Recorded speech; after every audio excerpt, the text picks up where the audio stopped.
ശബരിമലയുമായി ഏറ്റവും അടുത്ത് ബന്ധപ്പെടുന്നതാണല്ലോ പന്തളം. അത് ഞാൻ പ്രത്യേകിച്ച് പറയേണ്ട കാര്യമില്ലല്ലോ.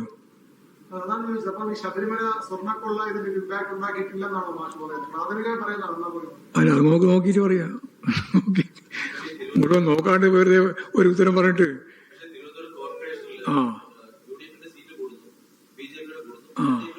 കുറയുന്നു. പരിശോധിക്കാം, വിശദമായിട്ട് പരിശോധിക്കാം.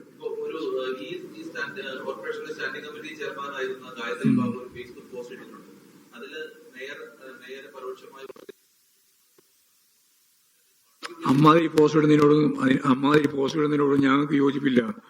പാർട്ടിക്കകത്ത് പറയേണ്ടത് പാർട്ടിക്കകത്തല്ലാതെ പുറത്തല്ലോ വിശദീകരിക്കേണ്ടത്. പുറത്തു പറയാനുള്ളത് മാത്രമേ പുറത്തു പറയേണ്ട കാര്യമുള്ളൂ. അതുകൊണ്ട് പാർട്ടി പരിശോധിക്കുന്ന ഞാൻ പറഞ്ഞത്. അത് ഉൾപ്പെടെയുള്ള എല്ലാ കാര്യങ്ങളെ സംബന്ധിച്ചും പാർട്ടി വിശദമായിട്ട് പരിശോധിക്കും.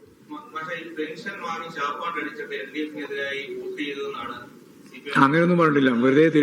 വെറുതെ ആവശ്യമില്ലാതെ തെറ്റിദ്ധാരണ ഉണ്ടാക്കാൻ വേണ്ടിയിട്ട് പറഞ്ഞത് മാത്രമേ. നിങ്ങൾ അങ്ങനെയൊന്നും എം എം മണി പറഞ്ഞ് ഞാൻ കേട്ടതാണ്.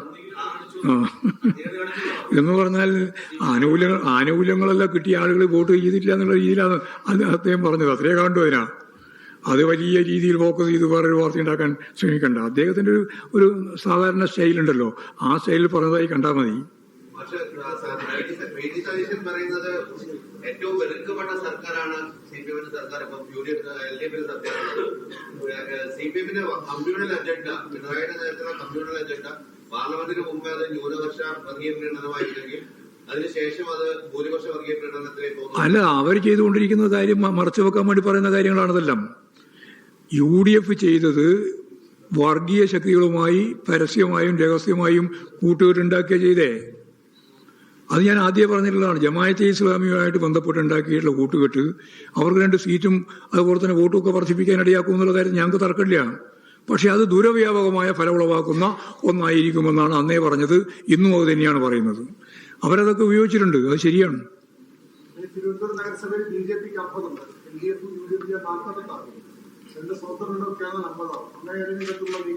ഒരു നീക്കവും ഉദ്ദേശിക്കുന്നില്ല. ഇല്ല. ഭരണം ഉണ്ടെങ്കിൽ മാത്രം നിലനിൽക്കുന്ന പാർട്ടിയൊന്നുമല്ലല്ലോ CPIM.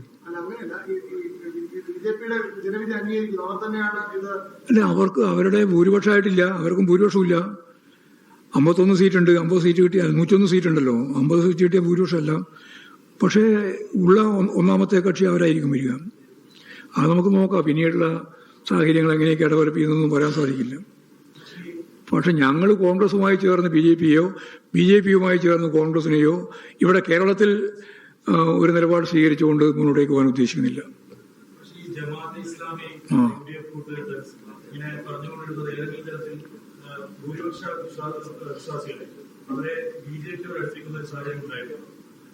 അല്ല, BJPന്റെ സ്ഥിതി മോശമാകുക ഇത്. നിങ്ങൾ BJPനെ പറ്റി ഇവിടെ ഒഴിച്ചു നിർത്തിയാൽ ഒരു ജില്ലാ പഞ്ചായത്തിലാണ് അവരാകെ ജയിച്ചത്. ഒരു ജില്ലാ പഞ്ചായത്ത് സീറ്റ്. BJP വലിയ രീതിയിൽ ഡെവലപ്പ് ചെയ്തിരിക്കുന്നു എന്ന് പറയുന്നതിലൊന്നും കാര്യമില്ല. കോർപ്പറേഷനിലാണ് അവർക്ക് കേന്ദ്രീകരിച്ച് നിൽക്കാൻ സാധിച്ചത്. ബാക്കി കേരളത്തിലുടനീളം അവരാഗ്രഹിച്ചതുപോലെ മുന്നോട്ടേക്ക് പോയിട്ടില്ല എന്നുള്ളതാണ് സത്യം. അത് കണക്കൊക്കെ വരുമ്പോൾ നിങ്ങൾക്ക് മനസ്സിലാവും, പൂർണ്ണമായിട്ട് മനസ്സിലാവും.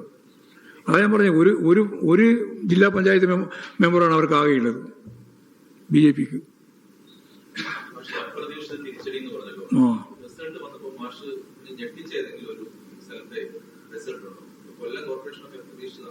കൊല്ലം കോർപ്പറേഷൻ ഒന്നും പ്രതീക്ഷിച്ചതല്ല. തിരുവനന്തപുരം കോർപ്പറേഷനിൽ നല്ല ഫൈറ്റാണെന്നുള്ള ആദ്യം തന്നെ നമുക്ക് നല്ല ധാരണയുണ്ട്. അല്ല, അങ്ങനെ അവർ അപ്രതീക്ഷിതമെന്ന് ഞാൻ പറയേണ്ട പ്രയോഗം വേണ്ടല്ലോ.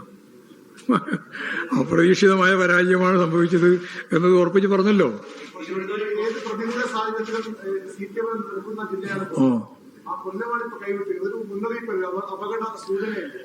അല്ല, എന്തെല്ലാം അപകടങ്ങളുണ്ടോ അതൊക്കെ പരിശോധിച്ച് ആവശ്യമായ നിലപാട് സ്വീകരിച്ചുകൊണ്ട് പാർട്ടി മുമ്പോട്ടേക്ക് പോകും. ഏതെങ്കിലും ഒരു പ്രാവശ്യം തോറ്റാൽ എല്ലാം തോറ്റു എന്നോ ഒരു പ്രാവശ്യം ജയിച്ചാൽ എല്ലാം ജയിച്ചു എന്നോ കണക്കാക്കേണ്ടതില്ല എന്നുള്ളതൊരു സാമാന്യ നിയമല്ലേ. ഇടതുപക്ഷ തിരുത്താനൊക്കെ സമയമുണ്ട്. ഞങ്ങൾക്ക് ആ തിരുത്താൻ, അതല്ലേ ഞാൻ പറഞ്ഞത്. അതിന് തൊട്ടടുത്ത് നടന്ന തെരഞ്ഞെടുപ്പിൽ 68 സീറ്റ് കിട്ടിയല്ലോ 2010. 2 സീറ്റിൽ 1400 വോട്ടിന്റെ വ്യത്യാസത്തിനാണ് ഭരണം തന്നെ പോയത്. ശരി, നമുക്ക് നോക്കാം. നമുക്ക് നല്ല രീതിയിൽ ഞങ്ങൾ ഇതിന്റെ എല്ലാ അനുഭവത്തിന്റെ വെളിച്ചത്തിൽ ആവശ്യമായ തിരുത്തൽ വരുത്തി ഇടതുപക്ഷ ജനാധിപത്യ മുന്നണി അടുത്ത അസംബ്ലി തെരഞ്ഞെടുപ്പിൽ വളരെ ഫലപ്രദമായ രീതിയിൽ മുന്നോട്ടേക്ക് പോവുക തന്നെ ചെയ്യും. അതാണ് പറയാനുള്ളത്. പ്രധാനമന്ത്രി നരേന്ദ്രമോദി ഒരു പോസ്റ്റ് ഇട്ടിട്ടുണ്ട്. തിരുവനന്തപുരം കോർപ്പറേഷൻ BJP പിടിച്ചതിൽ ഒരു പോസ്റ്റ് ഇട്ടിട്ടുണ്ട്. അതായത് CPM അതോടൊപ്പം തന്നെ UDF ഇനി കേരളം നടത്തുമെന്നും BJP ആണ് പുതിയ വഴിയെന്നുമാണ് പ്രധാനമന്ത്രി. അതാ പറഞ്ഞ ഒരു കോർപ്പറേഷനിൽ മാത്രമാണ് ജയിച്ചിട്ടുള്ളത് വരെ ആകെ. പണ്ട് ഉണ്ടായിരുന്ന പഞ്ചായത്തും പോയി, അതുപോലെ തന്നെ ഉണ്ടായിരുന്ന മുനിസിപ്പാലിറ്റിയും പോയി. ആകെ ഒരു ജില്ലാ പഞ്ചായത്തിലാണ് കേരളത്തിലുടനീളം ജയിച്ചത്. ഇമാതിരിയുള്ള വിശദീകരണങ്ങളാണ് ഇവർ നടത്തിക്കൊണ്ടിരിക്കുക. അത്ര കണ്ടാൽ മതി. അത് സംബന്ധിച്ച് വിശദമായ വിവരം വരുമല്ലോ, അപ്പോൾ നമുക്ക് നോക്കാം.